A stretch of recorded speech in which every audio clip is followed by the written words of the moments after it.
Singer-songwriter and South Carolina native Amber Smith has been through her share of trials and tribulations. Through her faith and sheer will to survive, she has overcome much.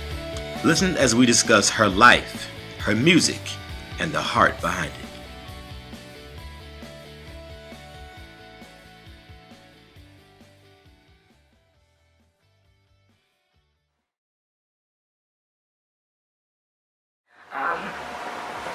I like to start there just so people can really kind of have the true side of where I actually started out. I was a premature baby, and so I was actually born with my vocal cords. They were not developed.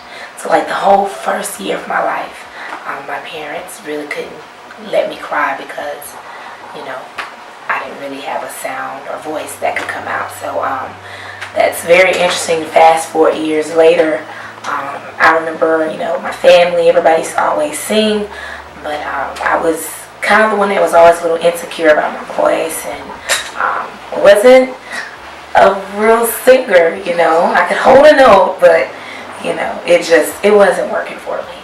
And about 5 years ago, God began to kind of show me visions and dreams about where He was taking me. And so at that point, I began to see myself differently, because He showed me who I was. And after that, I just began to pray and ask God to anoint my voice. I used to practice, and I used to study. And one day, I just noticed my tone started changing. Everything just kind of started changing.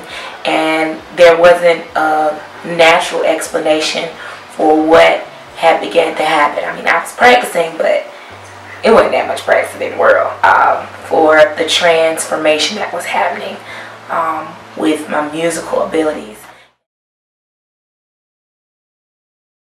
That's kind of where this phase of my life really took off. I began to do praise and worship at my church, and then God just began to open doors and just began to show me more and more that this is the direction that He is leading me in my life, and that He's called me to do more than just sing on the choir, but He's called me to sing forth His praises in the earth. So that's where my journey begins.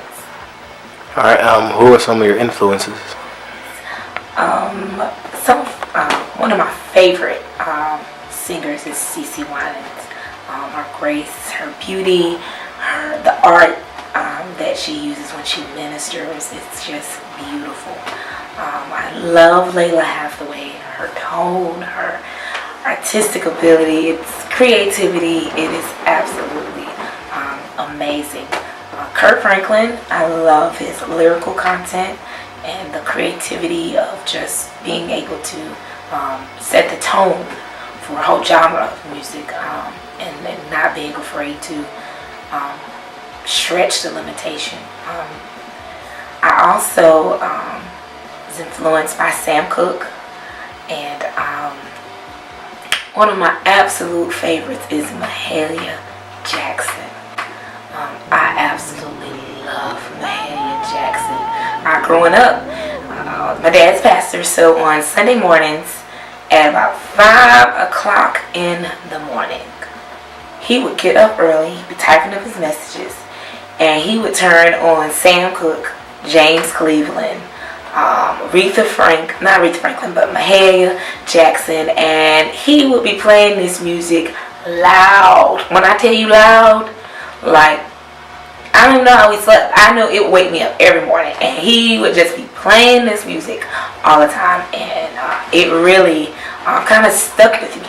And so I found myself not playing some of them same James Cleveland tracks, but those are some of the most influential artists that I can think of right now that have really impacted me. In terms of where I am right now in ministry, I remember when God began to kind of birth in me a sound of the direction I was headed in, and I hadn't really heard it from anybody else that was currently, out there. And till one day I came across Shayna Wilson, and I saw a lot of similarities in her and Tasha Cobbs and William Murphy. And so then that's when this whole, other, breed of worship leaders and worship artists came out. And so I began to hear more of what God had been singing to me. And so I also know them in as being major influences in developing me.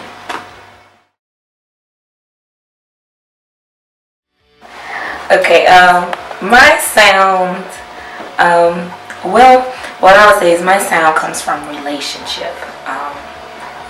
Because during that process, as God was growing me and developing me musically, I used to hear different things and hear strange things that didn't necessarily sound natural.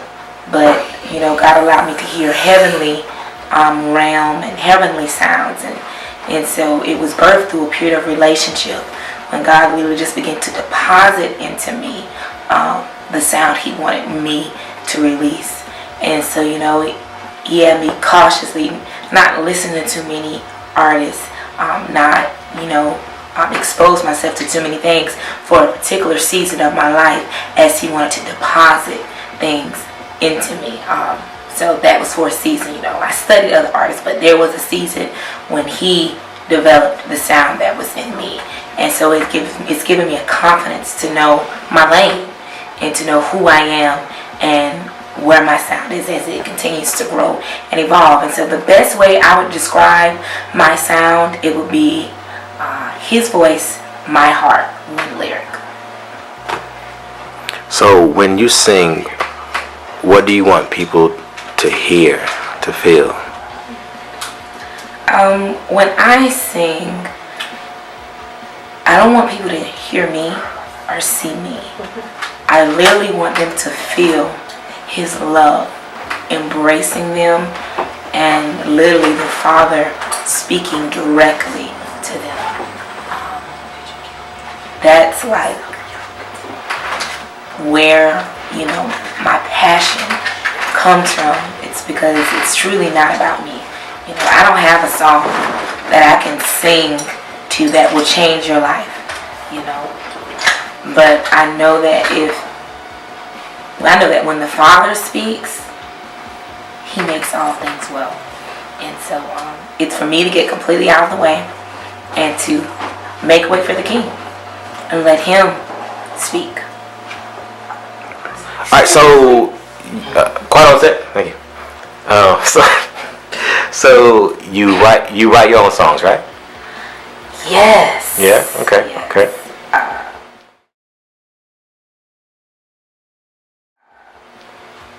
That was definitely an interesting journey.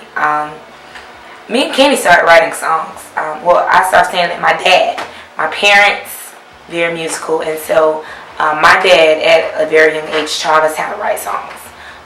He laid it out, said, this is how you write songs. And so me and Kenny, that was our hobby. We used to go outside, ride bikes all around the neighborhood, and then we would come in the house, and especially as I started getting older, he would sit at the piano, I would sit, we would sing and write songs.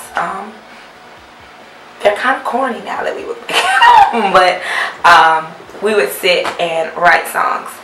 And so now what happened as I got older is, I put the gift to the side. And that self-sabotage thing, I didn't believe that anything I was writing was of any value or substance, so I just shoved it over in the corner.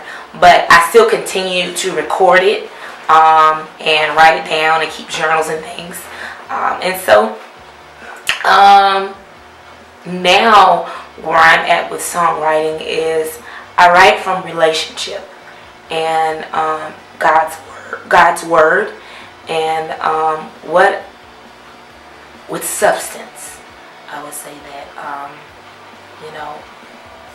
at one point I used to write from an emotional place, kind of whatever was happening in my life, and God just began to show me that that's for some people, but that's not for you. And so I had to go to a deeper place in Him and write songs that literally spoke from the heart of God and that are oftentimes very prophetic in what they're saying and also what they release in this earthly realm. And they speak from a place of relationship. my intent with every song that I write is to literally open our hearts to experience God in a way that we never have before, and to get to know Him more. His voice, my heart, one lyric.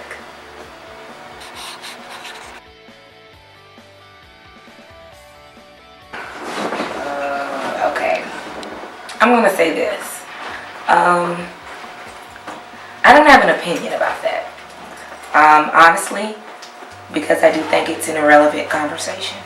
And so I think everybody has a different opinion of what gospel music is to them.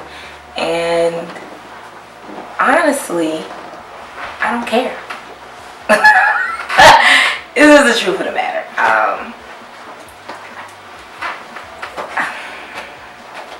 I think a lot of times we engage in conversations that take the focus off of the message. Gospel music should focus on the message of the good news. All the other opinions and all that other stuff, that's all it is. At the end of the day, our focus should be on fulfilling the Great Commission, doing what God has called us to do in His will. And so I try to, I don't take stances on things like that because I just think it's irrelevant.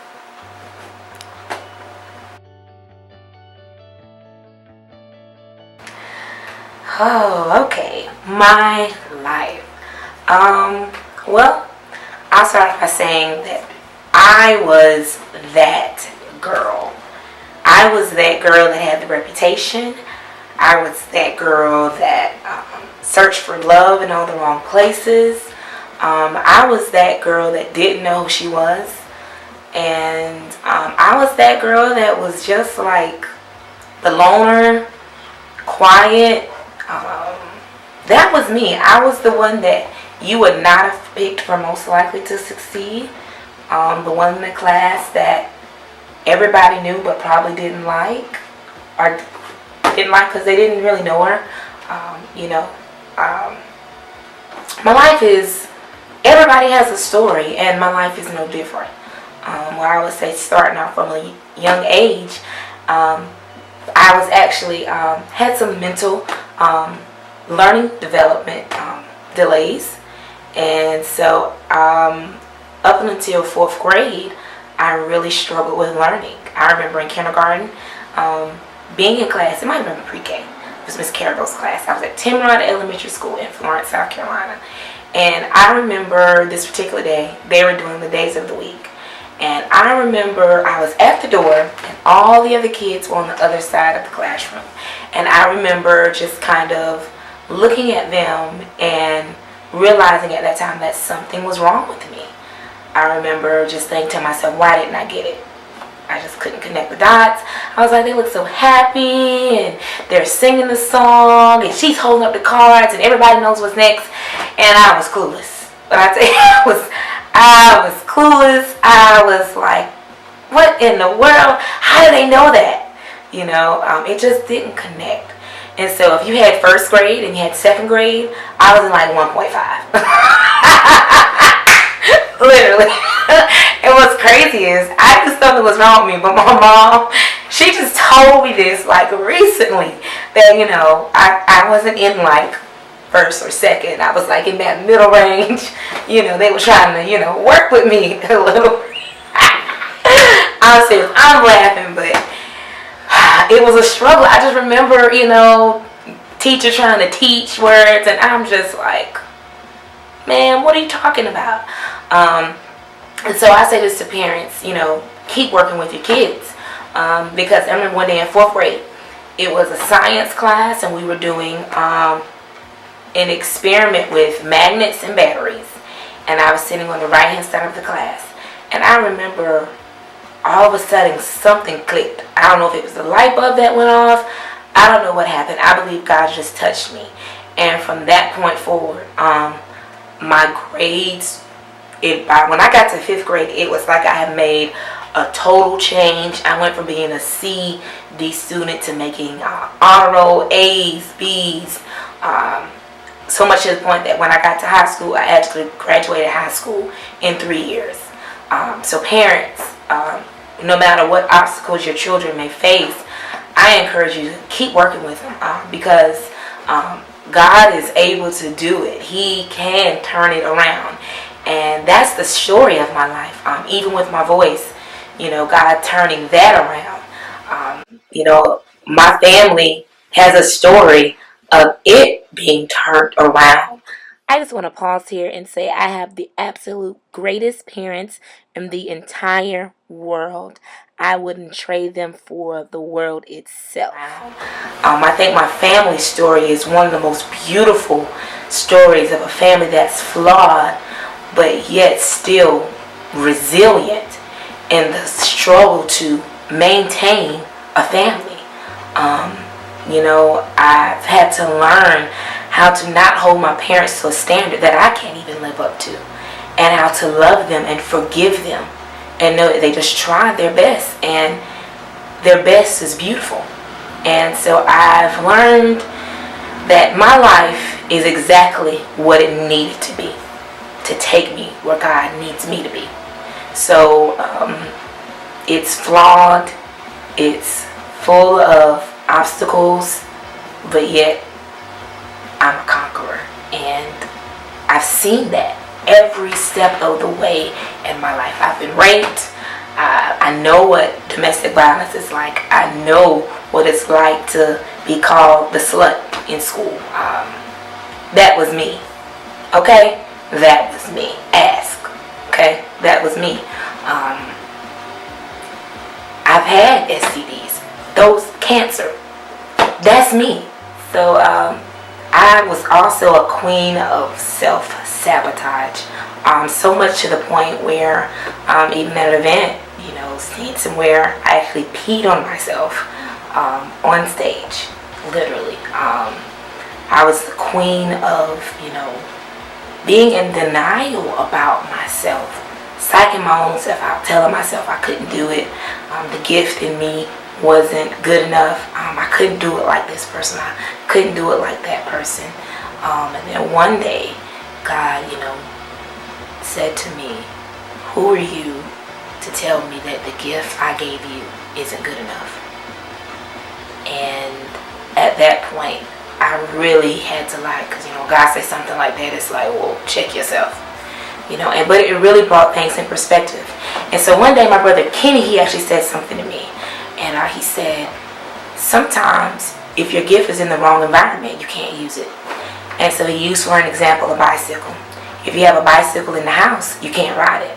But if you put it in its right environment, you can use it. And so I had to begin to realize that I had literally intoxicated, my environment with my thoughts, with me. I had literally trashed my environment, my mindset. And so now I had to go through a period of detoxing what everybody else might have thought, what I even believed about myself, because it was me.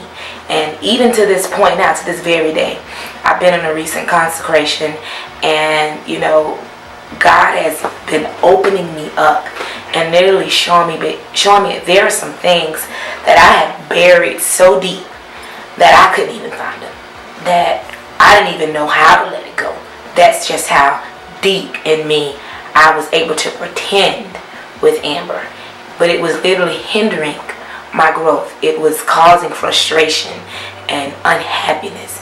It was causing a nagging pain that had been there for so long, I didn't even realize it was there. And so now I'm just at a place where I trust God with my life. I trust God, and I love Amber. And so I'm changing who I am. Even with me gaining weight, God revealed to me that, because I didn't deal with things, He showed me that in my life, my body responds to my emotional instability. That's what has happened.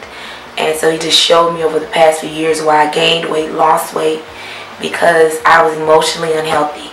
And I didn't even realize it. I didn't realize my body was speaking to me and telling me, Amber, you are in pain. You pay attention to yourself. I was so busy helping others and trying to do that, and not even loving me. Not paying attention to what was happening. So now I've completely been going through a period of just changing how I eat. Now I eat for greatness. Now I had to train my mind how to think for greatness. Train my voice how to sing for greatness. And love myself. Love myself like nobody's business. It's not even an insecurity thing. Oftentimes we think about you not loving yourself and you being insecure. And God taught me, no, those are two different things. Not loving yourself is you not taking care of yourself. You not loving yourself is you not realizing that you are beautifully flawed because He made you just how He made you. And seeing the value in who you are. That's loving yourself and not allowing you to kill your dream. That's the only person that can kill it is you. And so the day that God woke me up is the day I stopped suffocating the dream. What I can say is I know a God that no matter what all those other reports said, no matter even what I said about myself, He told me who I was. And not only did He tell me who I was, He stayed with me until I began to see it and until I began to believe. I feel like I want to cry. Until I began to believe who He said I was. And because of that, I could never give up on myself. And it gave me such a resilience and such a heart for people and such a passion for my God, because I know that He has been my hope. He's been the one thing that's been constant that I know always has my best interest. That He's always rooting for me. That He's always saying, Amber, I know you messed up, but guess what? I love you still. And that's my life.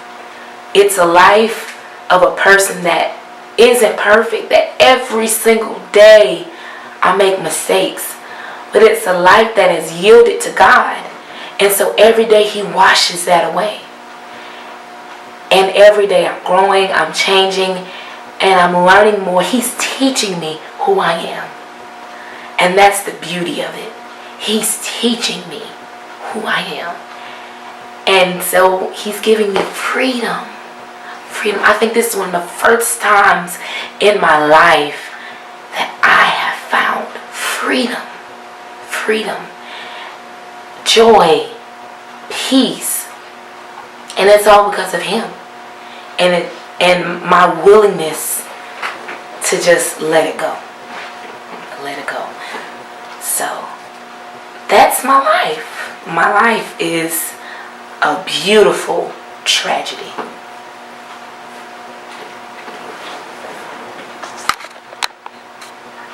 That was good. No, that was. Hi guys, listen, thank you all so much for just taking a brief moment of your busy days to listen to my story. I wanted to take time to introduce Amber Smith, the heart behind the music, because I want you to know that behind every artist there is a real person, and most importantly there is a story, and my story may change your life. And so stay tuned every Monday as we unveil more pieces of my story, my family, the music, the journey, and my dream. I'm living my dreams. So follow me on social media, Facebook, Instagram, Twitter, and hands higher. Hands higher. Oh. Yeah, follow me right here. Like put it right. Follow me right here. That's good. But yeah, stay tuned guys. There's a lot of great information coming up. And listen, if you need prayer, whatever you need, listen, contact me, reach out to me, email me. If you need to talk about something, I am here for you. Feel free to hit me up on any social media. And don't forget, January 2nd, 2016 at Brooklyn Baptist Northeast, Kenny Smith and myself will be doing our joint live recording, Worship Squared, 2 artists, 1 moment. It's going to be a great night. It starts at 5 o'clock p.m. Get your tickets now. It's $10 in advance, $15 at the door. Inbox me for more details. I love you guys to life. See you later. Hey guys, tune in every Monday for more of The Heart Behind the Music.